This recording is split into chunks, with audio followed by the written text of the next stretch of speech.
ರಾಜ್ಯ ಸರ್ಕಾರ ಮುಂದೆ ಬರ್ತಾ ಇದೆ. ಆದರೆ ಇಲ್ಲಿ ನೋಡಿ ಕಾಮನ್ ಆಗಿ ಅಲ್ಲ ರೀ, ಗುಜರಾತ್ನ ನಮೋ ಸ್ಟೇಡಿಯಂನಲ್ಲಿ 90,000 ಜನ RCB ಫ್ಯಾನ್ಸ್ ಇದ್ದರು.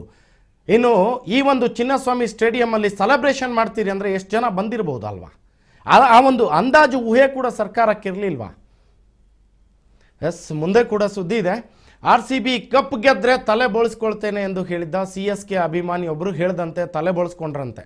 ಬೆಳಗಾವಿ ಜಿಲ್ಲೆ ಬೈಲಹೊಂಗಲ ಪಟ್ಟಣದ ಚೆನ್ನೈ ಸೂಪರ್ ಕಿಂಗ್ಸ್ ಅಭಿಮಾನಿ ಮಹಾವೀರ್ RCB ಕಪ್ ಗೆದ್ದ ನಂತರ ತಲೆ ಬೋಳಿಸ್ಕೊಳ್ತೇನೆ ಅಂತ ಚಾಲೆಂಜ್ ಹಾಕಿದ್ನಂತೆ. ಅದರಂತೆ RCB ಕಪ್ ಗೆಲ್ತಿದ್ದಂತೆ ಸ್ನೇಹಿತರ ಮುಂದೆ ಅರ್ಧ ತಲೆ ಬೋಳಿಸ್ಕೊಂಡಿದ್ದಾನಂತೆ.